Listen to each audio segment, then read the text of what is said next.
Dr. Simon Munzu.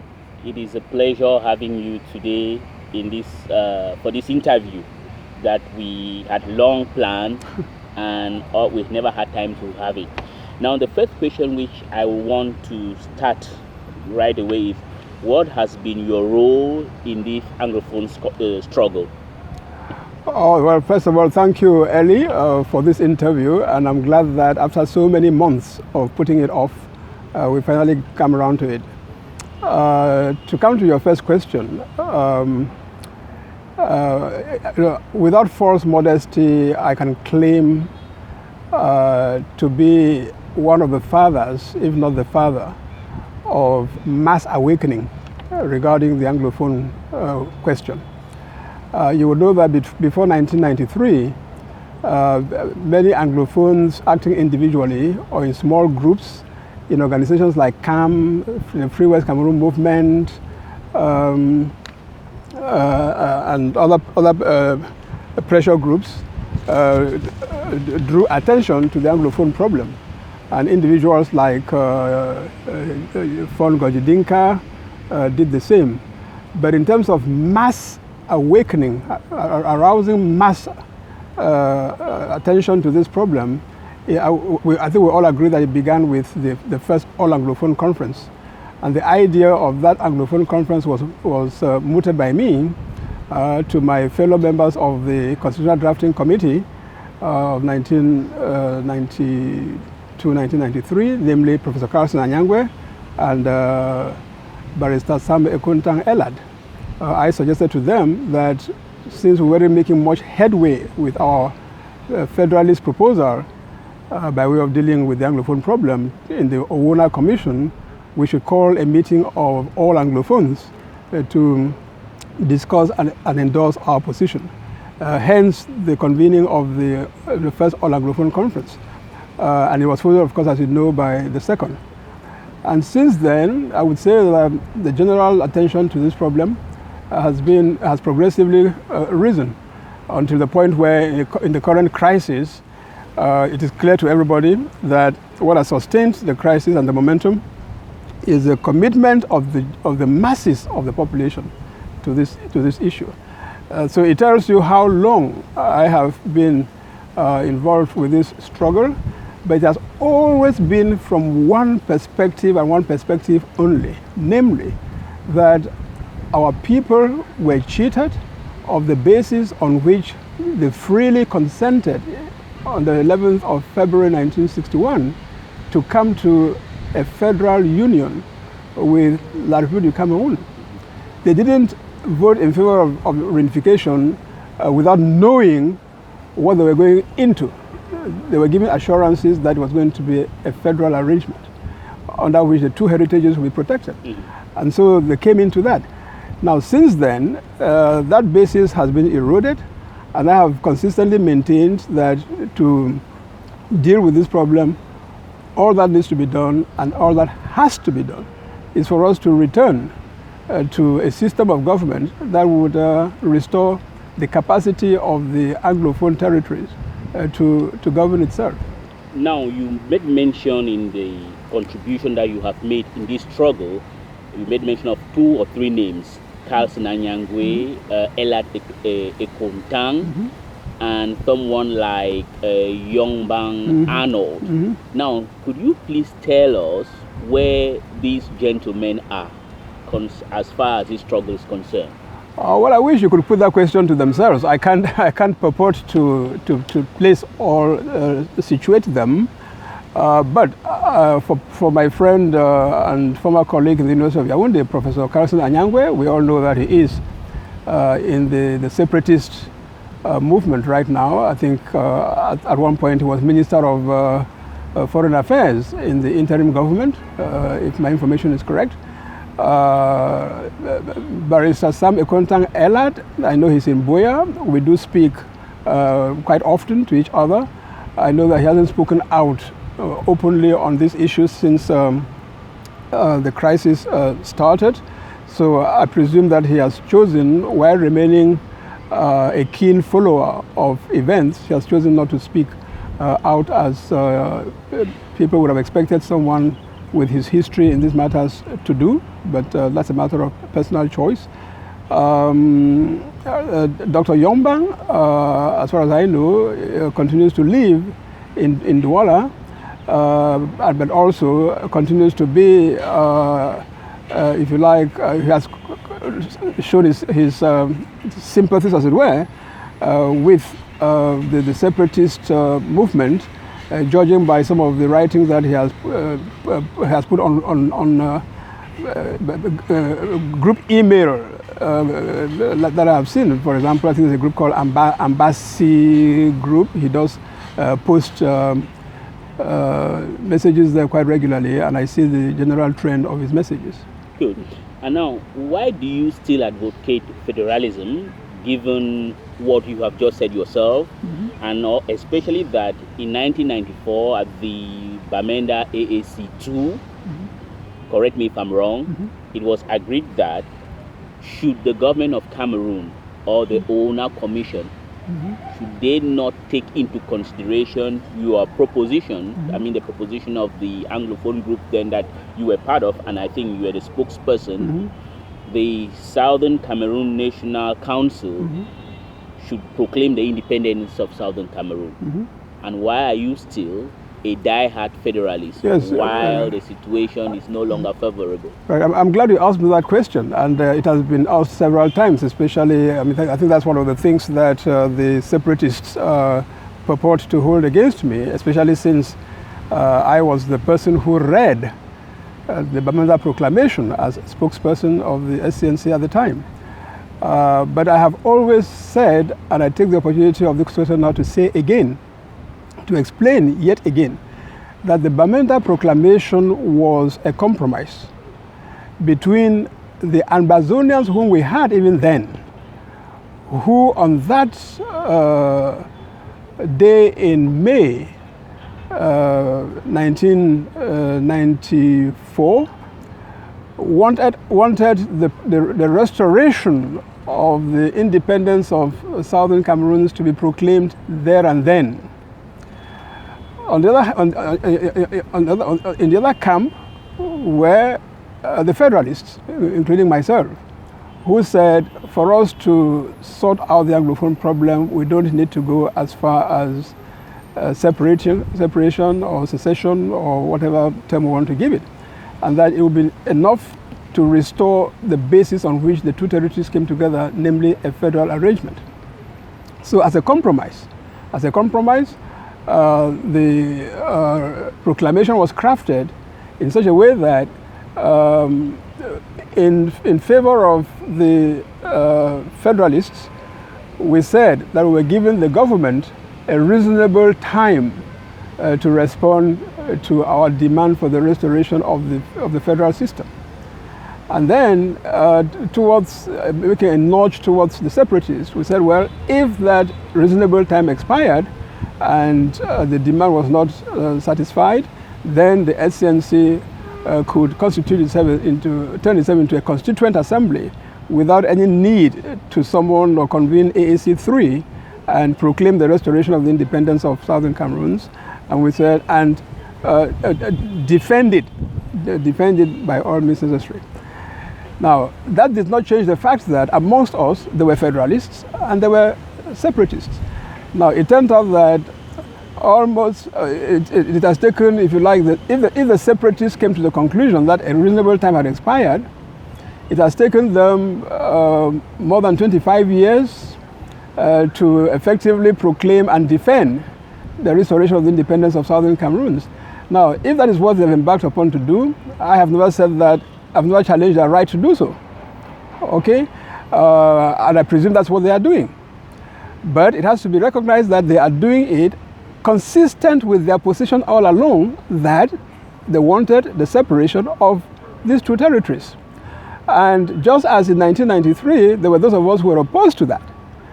In 2016, 2017, and 2018, there are those of us who are opposed to that and who continue to believe that all we need to do to solve out this problem is to return to the federal system of government. And for me, it's important in terms of feasibility. What is the cost? Perhaps we might eventually get independence after so many years of war, which has only just started. Heaven knows how many more years it will last before we get independence. But judge for yourself how much suffering this is causing our population in year one.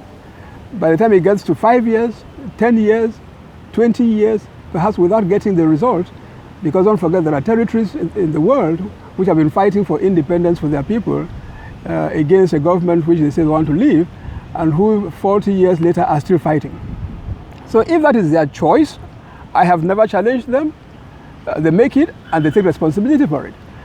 But I maintain my own choice, which I made in 1993 and which I maintain to this day, that we engage in negotiation that would eventually lead us to solving this problem by a return to federation.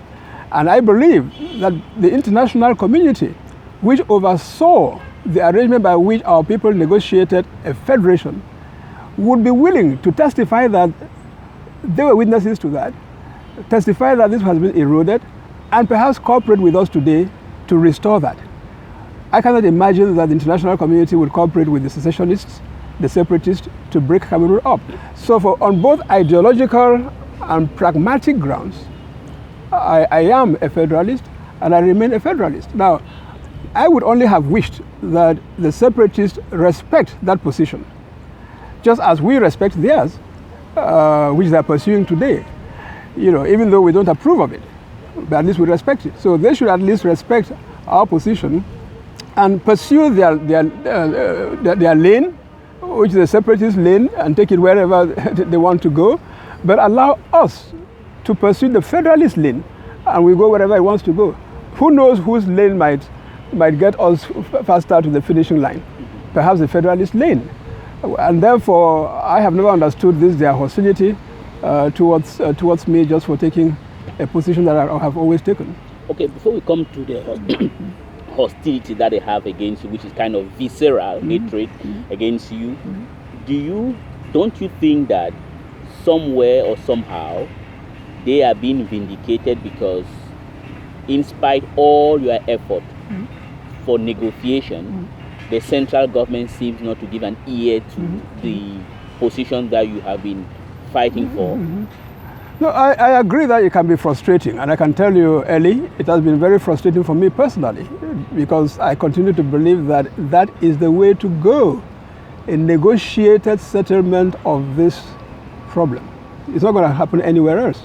Even for those who have taken up arms, I suppose after the arms will have quieted down, they will come back to the negotiating table. So negotiation is fundamental. But I agree that, of course, there is a sense of frustration. We've been virtually pleading, if you like, for this for more than 30 years.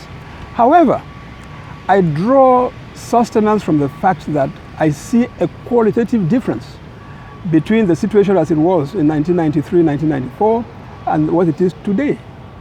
On the one hand, as I said earlier, the general commitment of our population, this has become a mass struggle. It's no longer an elitist struggle that we led in 1993 and 1994. And if ghost towns have succeeded and produced the effects that they've produced, if the school boycott produced the effects that they produced, which are the two civil disobedience actions that have been taken so far, it was not because of the guns of the separatists. When in January of 2017, the 9th of January, the first ghost town, I remember it was a Monday, and many people remember, I did a citizen report. I went around because I wanted to see for myself. I am someone who believes in facts. I went through the streets of Victoria, up Mile 4, I went to Mutengene, I went to Mile 14, up to Boya, and I saw for myself the reality of the ghost town. And I reported on it. That was on the 9th of January, 2017. There were no Ambazonians then. There was no one shooting guns at anybody then. And since then, just the determination of our people has kept these things going. So I cite that to say that it is possible in this country, as it has been elsewhere, to orchestrate mass civil disobedience campaigns that would bring a stubborn regime, to a sense of compromise, as has happened elsewhere. Now, so we don't have to shoot ourselves into freedom in that sense. The second factor is that partly as a result of the way that this crisis has evolved, the international community right across the world has now taken notice that there is a problem in Cameroon regarding the marginalization, domination, assimilation of Anglophones in this country, the way that it wasn't in 1993, 1994. And so we can mobilize international public opinion, both governmental and non-governmental in many countries, in support of the struggle that will restore a federal system in this country. And that is getting sympathy. I mean, if you may have followed the debate in the House of Lords the other day, how many times each of the speakers in the House of Lords looked forward to the holding of the Anglophone General Conference that was going to be represent the beginning of the process of this. So there's international attention out there and sympathy, but it's not sympathy or attention for the secession or separation of the country. When they get involved, it is in terms of the humanitarian consequences of what is happening, and in terms of saying that, yeah, we acknowledge that the best way to solve this would be through a federation. Mm-hmm. So for me, there is a difference of circumstances which justifies that we persevere, we persist on our advocacy of a return to a federal system as the best system that will enable us in this country, Anglophone and Francophone together, to put an end to the unacceptable domination, marginalization, and assimilation of Anglophones. Okay, Dr. Munzu, do you think, or let me put it other way, this way, how come, or can you explain to us or to me who is interviewing you today, mm-hmm. that you are not the only federalist? Mm-hmm. As far as I know, you have people like Dr. Fontem Niba, mm-hmm. Agbobala, mm-hmm. Paul Aya, mm-hmm. and even Cardinal Tumi. Mm-hmm. Why is it that there is this fixation mm-hmm. against you, a kind of vitriolic by the Ambazonians against you? Mm-hmm. Well, I mean, first of all, let's put things in context, Ellie. Yes. It's true that they have had this fixation against me, vitriolic attacks, but I would say that I am just like their latest victim, right? You know as well as I do that other people before me have been the subject of attacks, because with them, it depends. Once you don't agree with them, you are against them. Don't you remember how much they attacked Felix, Barrister Agbobala, when he came out of jail? Mm-hmm. It was as if he should not have agreed to come out of jail. He should have stayed there. You saw how they followed him in London and elsewhere. The Cardinal, you know full well, our venerable father as he is, he has come under at least verbal attack of the most vile kind from these same separatists. So let's put things in perspective. I have come under attack, but I am not the only one. They take turns depending upon who is saying what. And it happens to be that in my utterances, I am perhaps more forthright than other people in pointing out to the truth, the reality, that we are not going to get independence, the restoration of independence, by diplomatic means. Because that means that you take the international community back to 1958, 1959, 1960, to recommence the process of decolonizing southern Cameroons. With all that means in terms of Great Britain becomes an administering a trusteeship territory, an administering authority again. Mm-hmm. We become a trust territory again under the auspices of the Trusteeship Council, which has virtually disappeared to all intents and purposes, etc. Now, I can tell you, Ellie, that would not happen. Okay? Now, if you don't have independence by diplomacy, then we should admit it and stop fooling around saying that we have been to this capital and that capital and the next capital. Including ridiculing ourselves by going to wail, women mock wailing on the lawns of the White House on a Sunday afternoon, making a spectacle of ourselves and entertaining tourists who came to visit the White House, saying that we're appealing to President Donald Trump to come to our rescue. Let's stop fooling ourselves. That wouldn't happen. Now, I'm sorry, on these things I have to be blunt, and I have spoken quite bluntly.